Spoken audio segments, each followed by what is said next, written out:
Live from the Gallup campus here in Omaha, Nebraska, this is Gallup's Theme Thursday, Season 3, recorded on March 21st, 2017.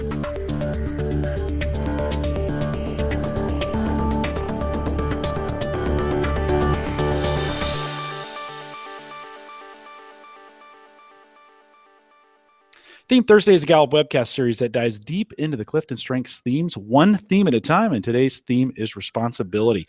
If you have comments, questions, or contributions during the webcast, we do have a live chat room that's available for you right below the main video window. If you just look down there, it's available for you. Easy to log into, bottom left-hand corner, click the login button, choose the guest account, put your name in where it says guest out. Take those numbers out of there, and then hit submit. That's your best way to get questions into the chat room. There's 17 or so lined up in there right now, and we'd love to have you join us. There's also a red box, upper right-hand corner, little red box, 2 boxes. If you click that, it'll pop the chat room out. You can listen to, or you can chat, put that anywhere on your screen and chat with us while you're watching the show. If you have any questions, offline questions, you can't get a hold of us during the program, you can send us an email, coaching@gallup.com. Don't forget to visit the Gallup Strengths Center, just gallupstrengthscenter.com for all your Clifton Strengths training needs. We have lots of resources for you available as well on our coaches blog if you head out to coaching.gallup.com. Micah Libran is our host today. Mike is a workplace consultant. I got that right finally. With Gallup here, not on the campus. She's not with me, but somewhere here in the United States, some undisclosed location. Micah, welcome to another Theme Thursday. Thanks, Jim. Great to be here. It's super cozy in my undisclosed location. I'm thrilled to get to share that with you.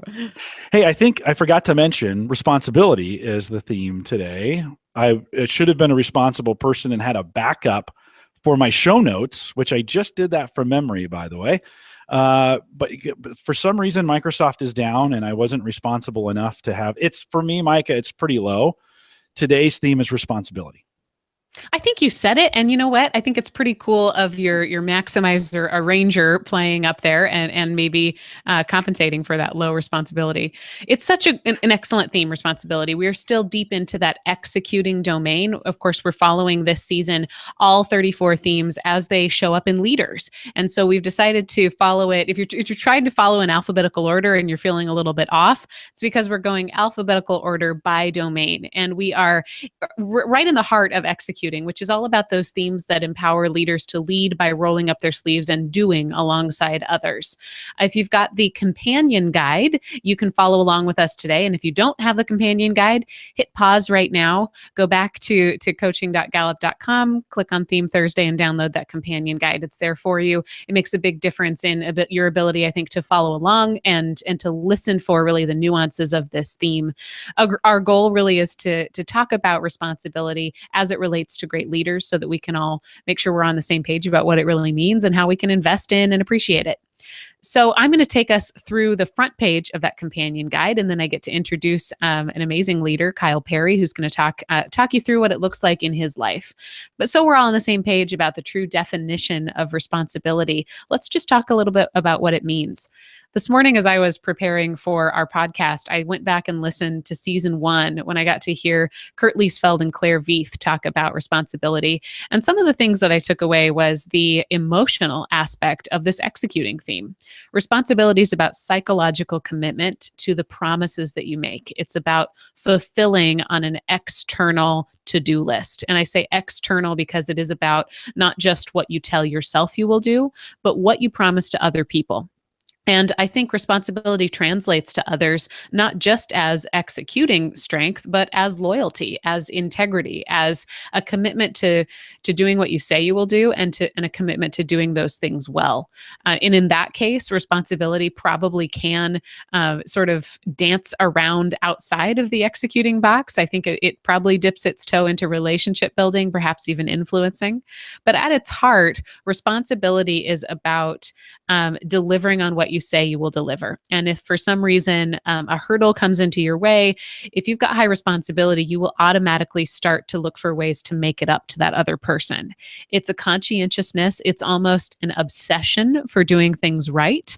And I would say also for doing the right thing. It is about impeccable ethics that combine to create your reputation. And that reputation is just utterly dependable. When people come to you for help, and they probably do quite often because they know you're somebody who follows through, you have to be selective if you've got high responsibility. Your willingness to volunteer could sometimes lead you to take on more than maybe you should, or lead you to take on more than maybe you could be excellent at. It is about getting things done. It's about getting the right things done that you have committed to. So the leadership extension of responsibility, I think, is about not just my priorities, but our priorities. Having your ear to the ground about what your team or your organization has promised and being able to fulfill upon that promise. We talked in recent episodes about discipline and about that ability to serve as a sorting mechanism in a leadership function, not just to get things done in a clean way, but really to filter out a lot of the extraneous noise that sometimes tempts our attention. Focus has a similar aspect to it, of being able really to look at the task at hand and not get distracted by other possible tasks. I think responsibility does that as well. It just does it by not necessarily comparing what's the one goal like focus does, or what's the most clean way to attack that goal like maybe discipline would. What responsibility does is it sorts based on what have we already committed to delivering. And I think that can be a fantastic attribute in a leader, because it doesn't let us in the best, most mature way, responsibility doesn't let us get distracted by things that will take us away from our promise. So in that same vein, as I was thinking about responsibility in a leader, I think about the promises that we make to our followers every day. Sometimes in the consulting world, we'll talk about the employee value proposition. So what do you promise to your employees as an organization, or even as a leader? What do you promise to your team? What's in it for them?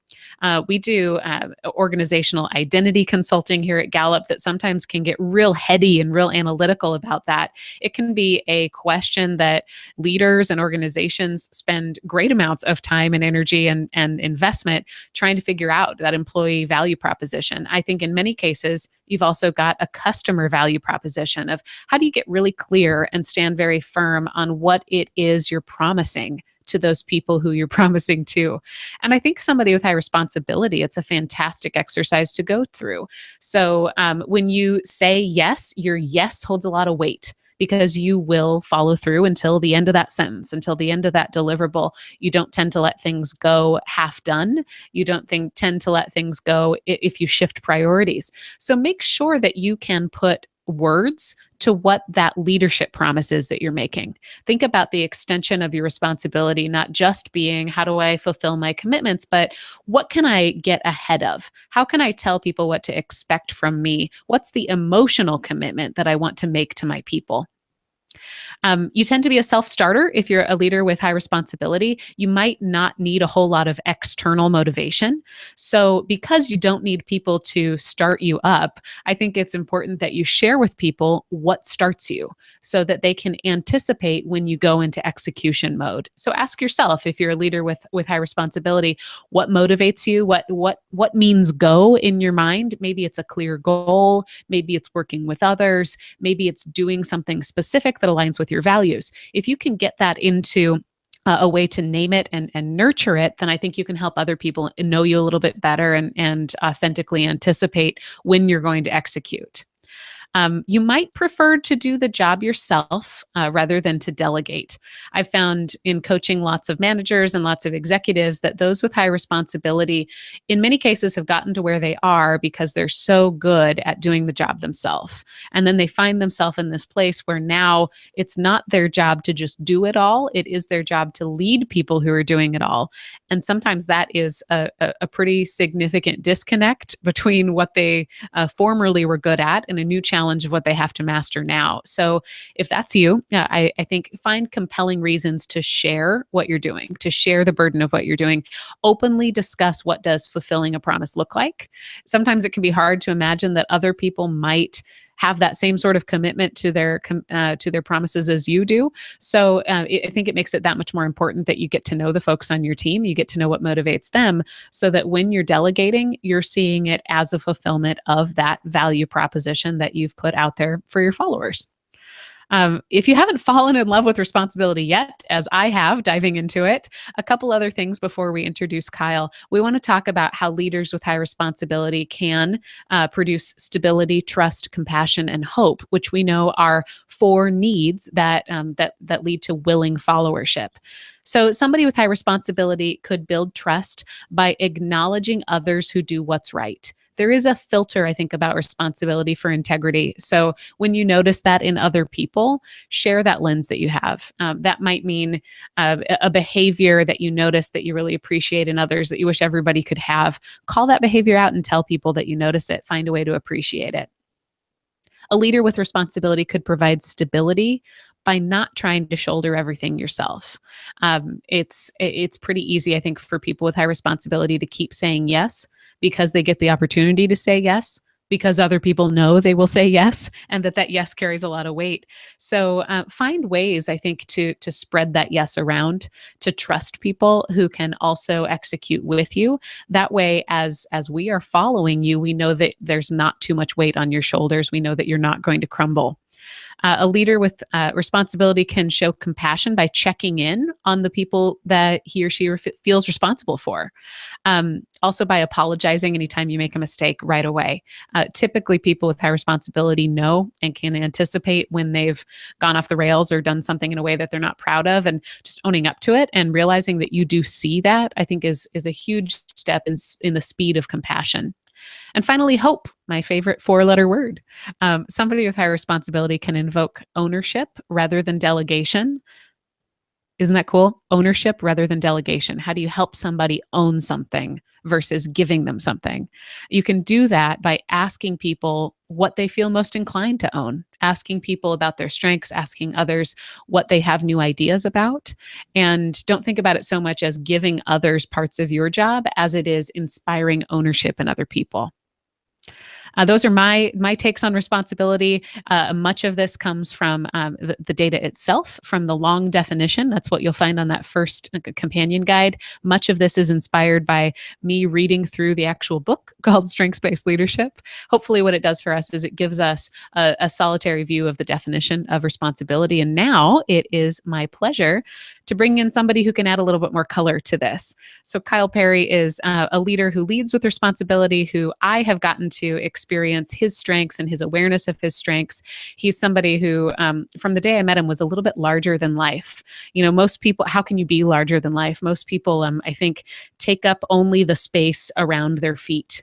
They tend to be themselves, and that's sort of it. And what I've always loved about Kyle is his ability to lean into the place where he's needed. And I think that leads to him really inspiring others, inspiring hope and compassion. And he'll get to tell you a little bit about that. So Kyle, welcome to the program. Thanks for being here. Yeah, thank you for having me. Excited. Kyle, just to start off, can you tell us a little bit about what your role is? Yeah, I work for the American Farm Bureau Federation. We're a nonprofit membership-based organization that in a sense, represents farmers and ranchers across the country. A lot of that happens through our grassroots policy development process, where members, our farmers and ranchers, talk about what they need and what they want, and then the organization represents them. We're a national organization. The organization is all across the country in all 50 states. And my role, my piece of that puzzle, is leading the learning and development team at the American Farm Bureau. So we've got 5 people who focus on leadership development, organization development, and media and advocacy training, and the facilitation, the resources, and the coaching that goes along with those umbrellas of responsibility. Fantastic. So we're talking about leadership this season. What type of a leader are you, other than leading this team? Yeah, I've always thought of myself as a leader. And I've been in a defined leadership role, managing people, for about the last 3 years. But I think everyone is a leader, and specifically thinking about leading from my themes and from the responsibility theme, I've always thought of myself as a leader in terms of whatever piece of the puzzle was mine, whatever responsibility I was given, whether that's a project or a task or leading people. The themes that I've really kind of, I think, have kind of driven the leadership philosophy that I have include learner, individualization, and responsibility.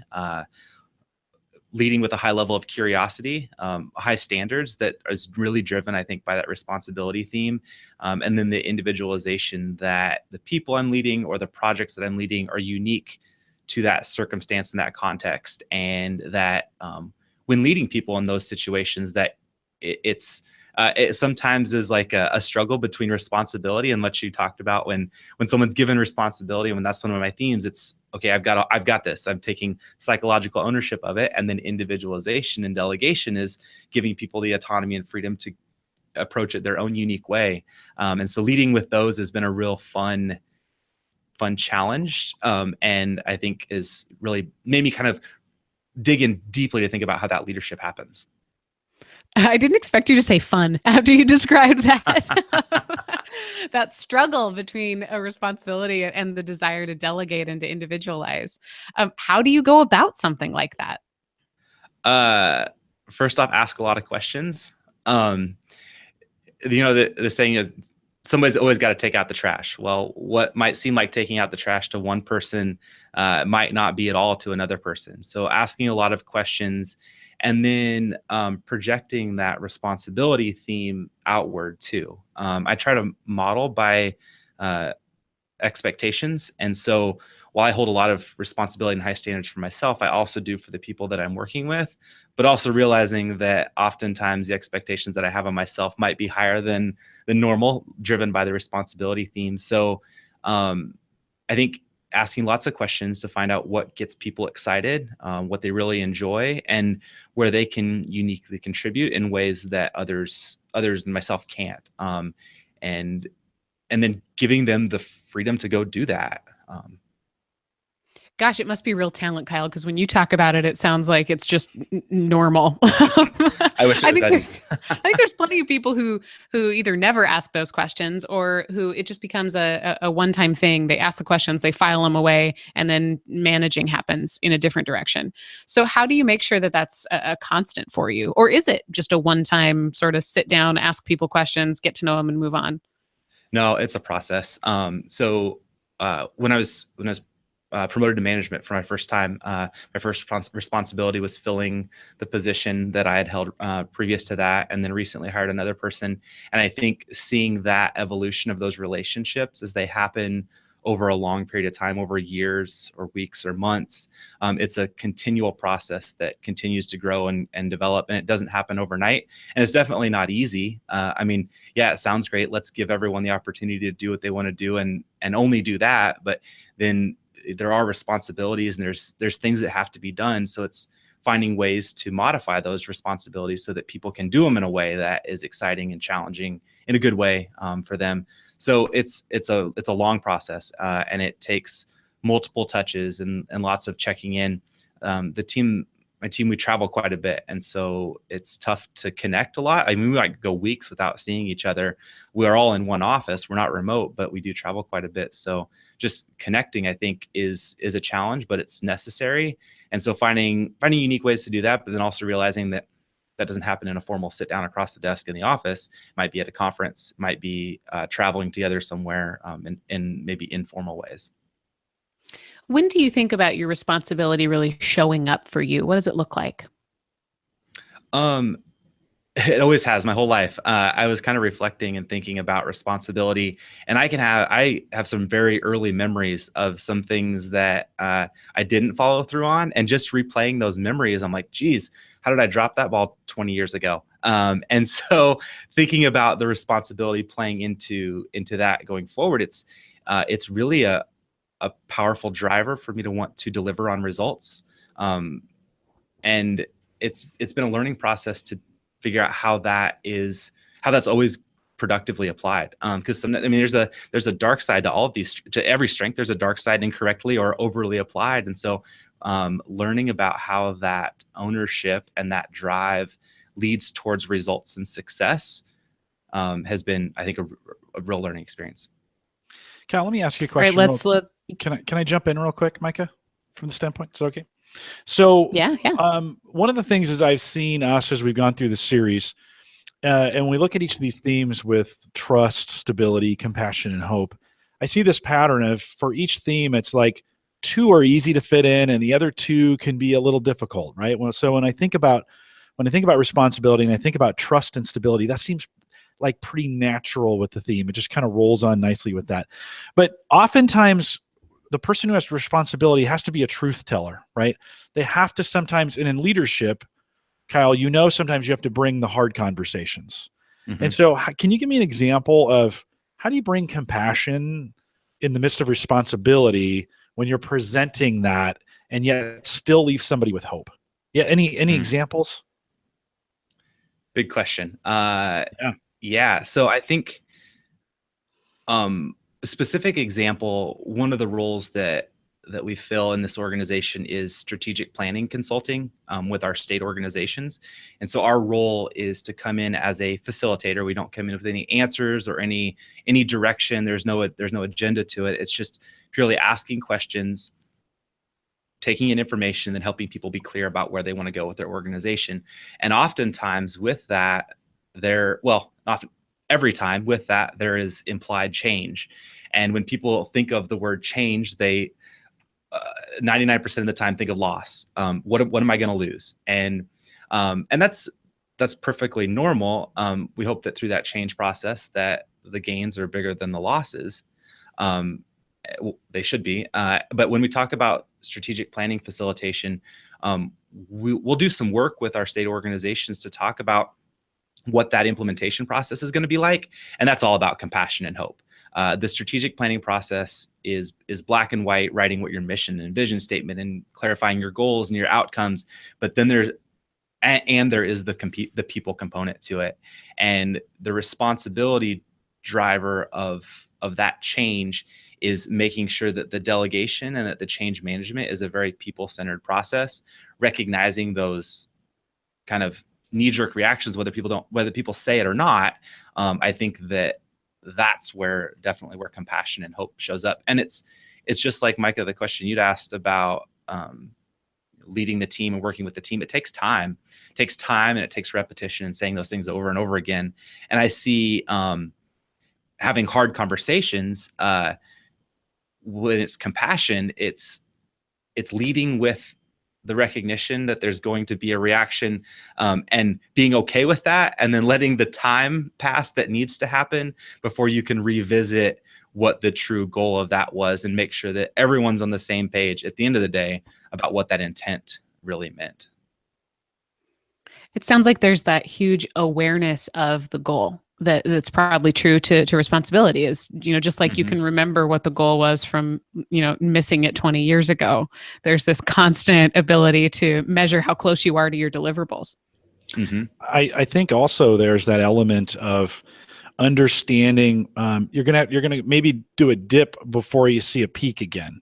Yeah. And so it's as you're working people through that process, taking on, the responsibility, so to speak, to say, hey, you know what, I'm going to lead you through this. I know this is going to be tough, but I'm going to be here for you. And I think that's that element of compassion that you're talking about, is no matter how bad this gets, I'm going to be here for you. And I'm not going to walk away. I'm not going to let you down. And so that responsibility kicks in. Kyle, along those same lines, Judy in the chat room is asking this question.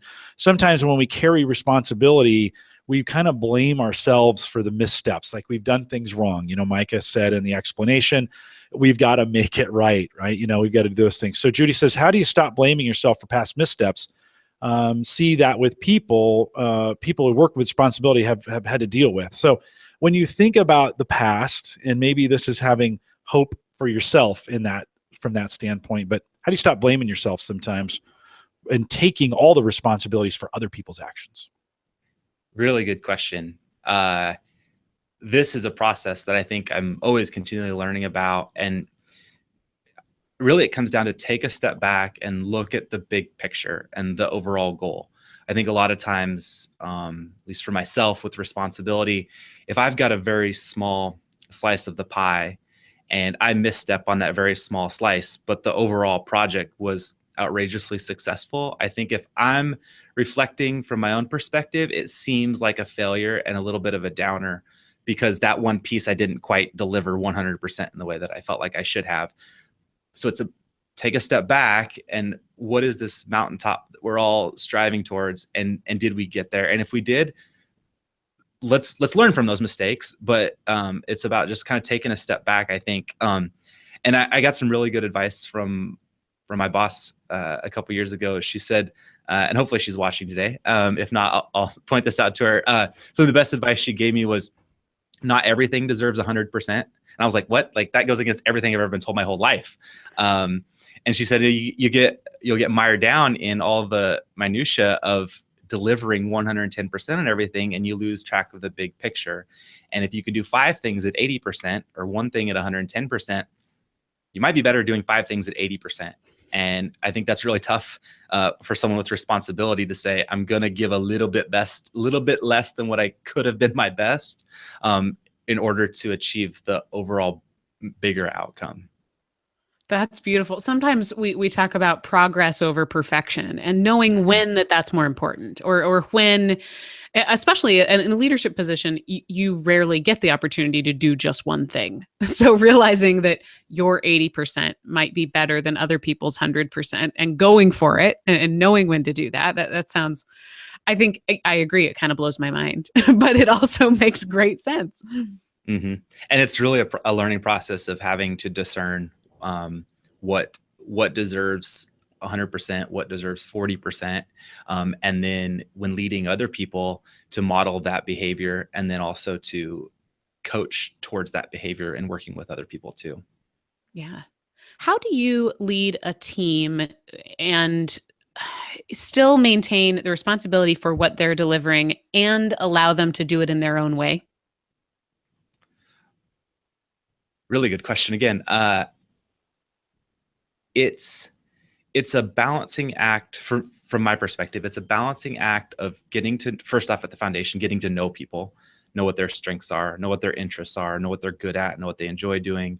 And then clarifying what the intended outcome is and what the expectations are, and then letting people run and being okay with things happening out of sight and out of mind. And then I've never been disappointed. I can honestly say I probably, when properly managing people's expectations and aligning opportunities with their strengths, I've never been anything less than amazed with the result that comes back. I think the times that I've been a little bit like, I wonder where that came from, or that was a little bit off, if I reflect and think back, it was probably because I didn't set clear expectations about what the outcome was or about what the responsibilities were. And I think the responsibility theme really drives me to be clear on expectations and accountability. One thing I like to say is when delegating a task, you've got 51% of the vote and 100% of the responsibility. And that means you can disagree with me, anyone else, and you'll have the final vote. And then I'll be 100% behind you to make sure that it's successful. And I think it sounds really easy, but I mean, it's not easy, but it is. That's been my perspective. I hope somebody quoted you and writes this down and like embroiders it into a pillow, that you said you've never been disappointed when you're clear about the expectations and you delegate to people's strengths. I mean, that's huge. Yeah. That's great manager talent. Thinking about your responsibility specifically, in your experience, what makes a great partner for you and your responsibility? I think so it really kind of depends on the context of what that work or project or stage or season is like. And I think sometimes we need efficiency. We need to be able to smoothly execute and get something done. And for me, it's people that have similar strengths and similar perspectives. But rarely is that the best route. And so I find that working with people who have strengths and talents in areas like I love the woo theme, not because I have it, but because I really admire those that do. Jim, I see is that yours? Yeah, it's 2, and I live on it. Nice. Yeah. I worked with someone who had woo for a couple years, and at first it drove me nuts. And then I really, really grew to appreciate it. I also really appreciate those that can define an outcome and can just full steam ahead without distraction achieve it. I think that's probably like focus or discipline. And then I also appreciate those that really get excited about activating it and running with ideas. Those I think are complementary, yet very similar as well. And then the things like team building through the themes of communication and harmony, all those kind of come together in this if these gears are synced up just right, it's a well-oiled machine. It's really tricky. And I think back of like people that I've worked with who have those perspectives. It's tricky, but it's really, really meaningful in partnering to try and do quality work. Excellent. It sounds like just this nexus of superheroes you've got aligned here. Thanks. So Kyle, I know we made you reflect a little bit, thinking about yourself and responsibility. What do you feel like you've learned about responsibility as you've lived with it your whole life? I want to go back to that advice that I was given by my boss. I think that's probably been one of the biggest learning moments. Not everything deserves 100%. I've also learned really that that responsibility is it can be a huge motivator to get work done and to do really quality work because of the emotional ownership that I take of work that's been given to me. And now in a leadership role, previously as an individual contributor, that emotional ownership is here's my task, here's my job, go do it really well. Now my job involves bringing people towards a goal, and that's a different mindset and a different shift. And I've learned how to apply it differently. It's always a learning process. I think a lot of what I'm talking about here is ideal in a sense, and it sounds really easy. It's a continual day after day work at it, and it's fun work. And I think that shifting that responsibility mindset from here's my job and here's my task to here's the group and here's the overall goal has been probably one of the biggest. I've also had the pleasure of working with people who have responsibility as a theme. We use the Clifton StrengthsFinder at work quite a bit. We use it in our trainings. We use it in our office here. And we did it a couple years ago. And both my boss and my boss's boss, my boss's boss, who's now my boss, both of them have responsibility. And it's been fun to work for and with both of them because they apply it differently. And I'd say it's two kinds of good. Sometimes that responsibility gets applied towards a process, and sometimes it gets applied towards people. And I think you need a balance of that. And it's been fun to learn from them. And I think I've probably learned how to apply my responsibility theme by seeing those models and examples.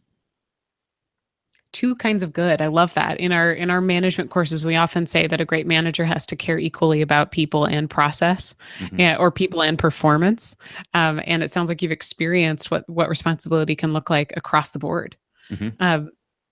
If you were to offer any advice to other leaders with high responsibility, I'm imagining your piece around don't treat everything as if it's 100% would be in there. But what else? What other kind of pieces of advice would you offer?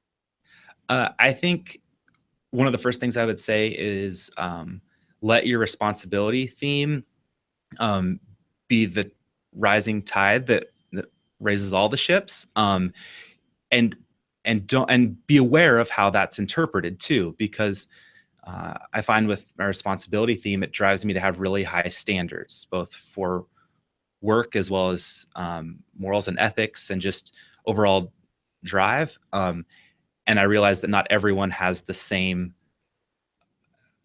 applied priorities. I don't want to say not everyone has the same quality standards. That's not right to say. That's incorrect. But it's just different applications or different themes and different perspectives.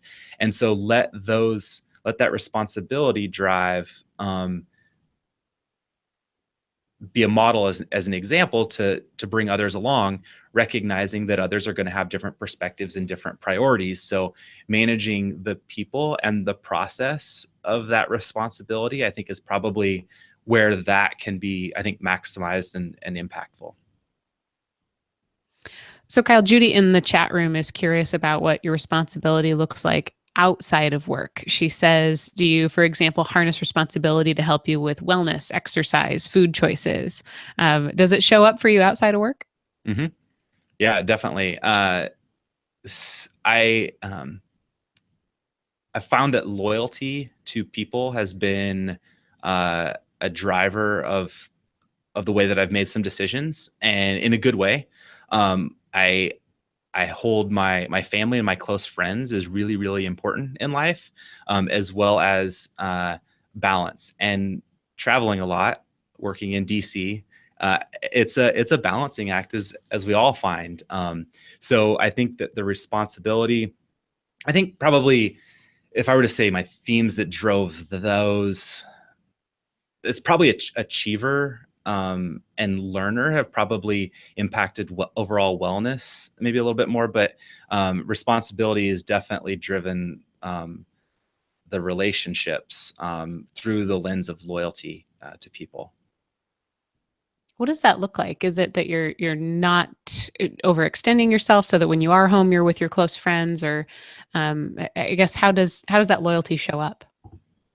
I apply it through keeping track and keeping connected with people from different stages in life, and in different ways, and realizing that those relationships happen through different seasons and different reasons, and when they come back around, which I'm glad that Micah, you and I were able to reconnect through this, and that loyalty and that connection through people. I think responsibility sometimes on the surface might look like it's not people oriented, but I find that through loyalty with relationships with people, that it's very people oriented. I think what I admire most maybe about you, Kyle, is shared applied priorities, to borrow your phrase there. I know that you focus on what truly matters, that you're not afraid to sort of discern to, spending your time and energy in the most valuable place for others. So I've stolen applied priorities, and I think that it's a great way to describe the sorting effect that responsibility has and what it looks like in its ability to influence other people. I think it's a great way to put it. Yeah, I think that sorting. Go ahead, Carl. Oh, I was going to say, I think that sorting and discerning in priorities has been a big learning step, because when I want to give 100%, because of the psychological ownership of responsibilities, that discerning and making the decisions deliberately and intentionally is a must-have step. Because doing 80% across everything that I do doesn't feel right. And so while it's necessary, it's the discerning what does get time and attention has been really a key, I think, to applying responsibility successfully. One of the things I've appreciated about going into this series as we think about leadership is always outward focused. We're always thinking about those people that we're leading and their needs and where they need to go and where we need to take them. So often in the strengths movement, we spend a lot of time thinking about ourselves, and we should, right? This is a personal performance tool that we apply to make individuals, to make ourselves more productive. Kyle, one of the things I've appreciated, though, is we look through the lens of responsibility. Oftentimes we think of those things that make it hard on us. We think of the perfectionism that was mentioned in the chat room a little bit earlier. We think about the over responsibility, or we take too much responsibility for other people's needs, or those kinds of things. I've really appreciated as you've looked out to say, you know what, I can use my responsibility to make people better. And I think that's really the statement that defines the leader, is that we stop looking in, we stop looking inward and we start looking outward. And I don't know if I've ever heard someone say with responsibility as a theme, like, hey, when we think about woo and relator and communication, all these outward facing themes oftentimes, but man, I appreciate your kind of point of view of, I kind of see this a little bit differently as this forward facing, helping people, right, be better, holding them accountable, right?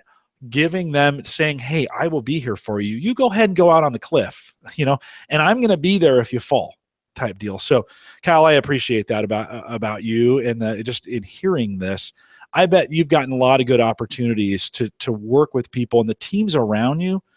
I bet do you find they lean on that responsibility some? Do you have some of those who don't have it leaning on yours from time to time? I think so sometimes. I mean, this has definitely not been without mistakes. So I'm really thankful for a lot of the people that have been the brunt of my mistakes in the applying the leadership, the responsibility through a leadership theme. But yeah, I do find that so with the mix of achiever and responsibility, my to-do list, my next action steps list really kind of guides me in the way that I spend my day and what I do.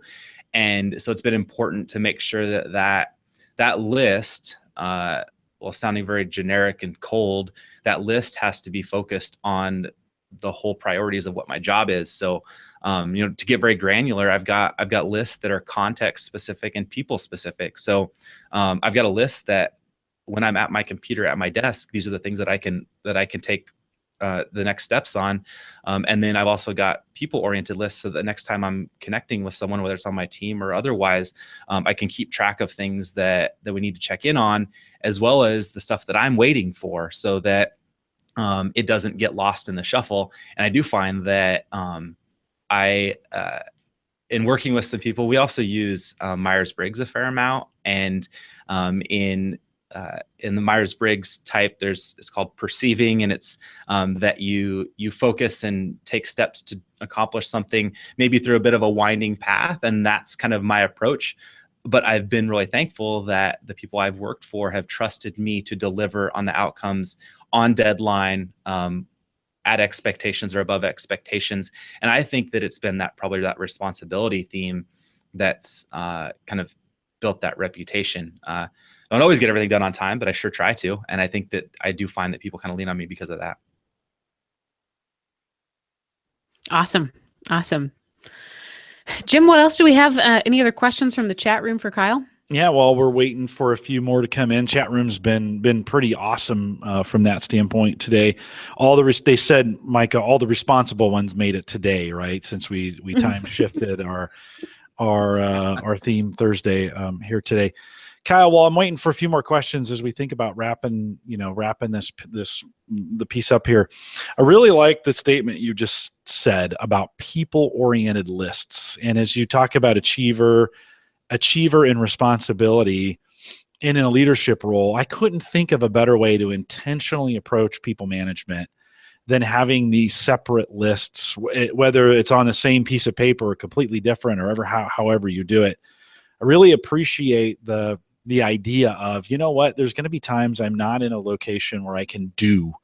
I'm just with a person to be. My brother is in a role as well where he's on the road a lot. He's in cars with people traveling a lot.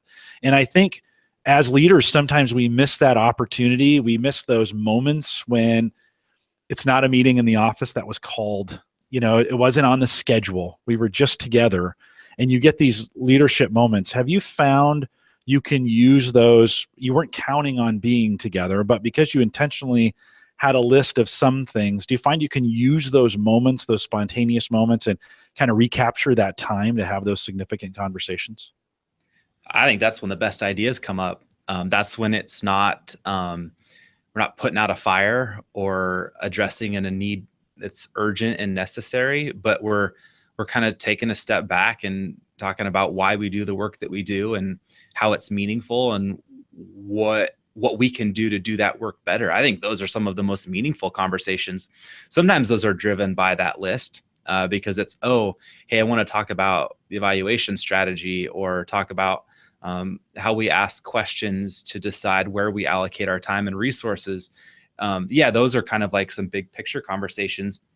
And sometimes those lists drive that. I think then also keeping in mind the priorities of the group and the team. And when we've got informal time, just kind of asking big picture probing questions to get perspective. I'm really thankful that all the people on my team have quite a diverse perspective and different strengths that they bring to the table based on their past experiences, but also their personality. And so it's fun just to say, how are we doing? How's the work that we're doing? What are you struggling with? Usually we'll talk about that through a lens of a recent experience of working with a customer, and which our customers in a nonprofit world are our member organizations and our members. So talking about recent interactions through that lens, and then connecting it back to our overall goals and responsibilities, it's always a really rich conversation about how to do our work better. No, that's some great insight. My wife has responsibility and belief very high. And so it's as I hear you talking, I see some of these great, I can depend on her. If she says she's going to be there, I can depend on that. And in a partnership, that is so important when we think about building that trust. That is there. The folks that you work with know if you said you're going to be there, barring any unforeseen circumstances, you're going to be there. And that's so important, that trust relationship in the field, especially when we have workers that are spread all over the place. You've got to find that works in your favor 100% of the time, right? That trust, how you build that trust. Do you find that the case? I mean, do you just find them? Do you know? Does that pay back for you in your leadership? Yeah, but it's not perfect. I actually just yesterday was supposed to be on a conference call, and about 30 minutes later realized, oops, I missed the conference call. And so it's definitely, I think the misinterpretation of responsibility might be sometimes that someone's always going to be there. And I think I'm probably accurate in saying that when that misstep happens or that mistake happens, the person with responsibility is probably going to be harder on themselves than the group or the other person. So I find that the best way that I can reconcile that with myself is to just be straightforward about what happened. And I remember one time I was like a ridiculously amount late, like 30, 45 minutes late for a morning meeting one time, like first thing in the morning. And the whole group had to wait on me. And when I got there, I could tell they were visibly frustrated with me. And someone said, "What happened?" And I said, "I just didn't get started on time. I just didn't get going right away." And I remember one of the people in the group kind of chuckled, like, "That's funny. Like, you could have said like traffic or your alarm didn't go off or something." But I was like, it's just the reality of what happens. So I think the responsibility to make it okay with me that I misstepped was just to say exactly what happened. And yesterday when I missed that conference call, it was calling the team member and saying, "Hey, I missed the conference call. What happened? Can you give me the download?" Thankfully, she's awesome, covers everything. And so it was a quick recap. But for me, I find that responsibility is when, because that doesn't always happen 100%. So when those mistakes happen, just being straightforward about what happened. No, that's great insight. And thanks for being honest about saying that, right? Sometimes we get altruistic about some of these things as well. And some of those assumptions are made, and that's not always true, right? Things come up from that standpoint. Last question from the chat room. Donna asks, can you speak a little bit about how strengths became embedded there in the Bureau? She works with some associations. And so just to some maybe questions about how it's set up in your organization. Yeah.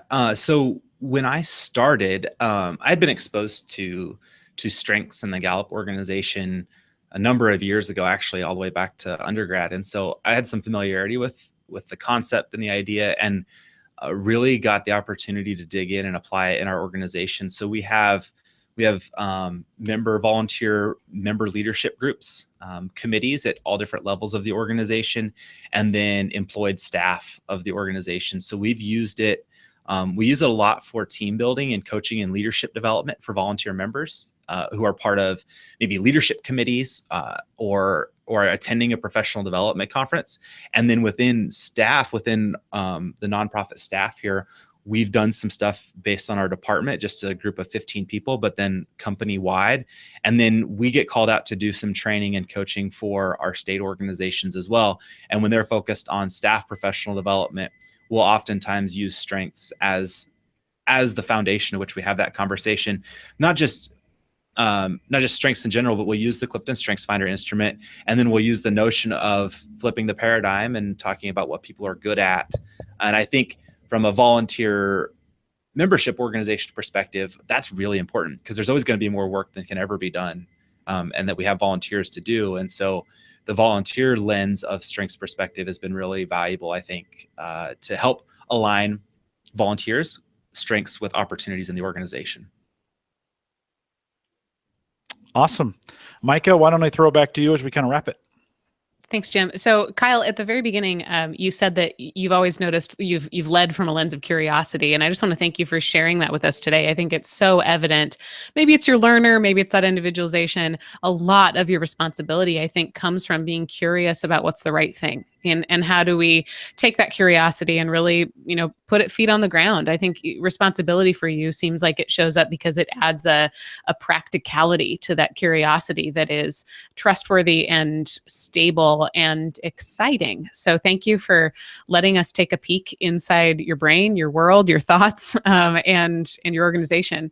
It's certainly leaders like you that I think make us really excited about how we can help more people understand what they bring to the table and help more people do this kind of important work on purpose. So thanks so much for joining us. Oh, thank you for having me. I really enjoyed it. Cal, thanks again for me as well. And remind everyone to take full advantage of all the resources we have available at the Gallup Strengths Center, just gallupstrengthscenter.com. Well, like we mentioned earlier, if you have questions, if it's offline, you want to get a hold of us, the best way to ask us questions is through our email address. You can send us an email, coaching@gallup.com. Don't forget about all the resources we have available for you on our coaches blog, and we literally have more resources than you can handle. I hear people telling me that all the time. Jim, I can't keep up with all the stuff you guys are making. That's great, because we want to have more, not less, for you guys that are out there. So all those resources are available on our award-winning coaches blog. I just made that up. Will be award-winning someday, right, Micah? I think it's award-winning. We've got badges. Yeah, someday. Coaching.gallup.com. Don't forget to get registered for the Clifton Strengths Summit that's coming up here July 17th, 18th, and 19th right here in Omaha. We'd love to see you out there. I think we just crossed over. I'm not sure I'm supposed to say this publicly, but we're getting close to 700, Micah, signed up. That's more than we had all of last year, and we're creeping up towards that 1,000 number. So if you want to be a part of it, if you want to come out for the summit, CliftonStrengthsSummit.com is your way to get in. Don't forget, if you want to be a certified or you have some questions about being a certified strengths coach, we have that information for you as well. It's all on our courses site. All the courses that lead to certification are at courses.gallup.com, or you can send us an email, certification@gallup.com. If you found this useful, and this one was particularly useful, we would ask that you would share it. Well, thank you for coming out for a Theme Thursday. We're back on track. I think we're back on track next week with another Theme Thursday. I think we're making up belief, right, Micah? I think that's next week. Neither of us have responsibilities. So we're just going to say it and then figure it out later. If that's not the truth, I'm sorry. With that, we'll say goodbye, everybody.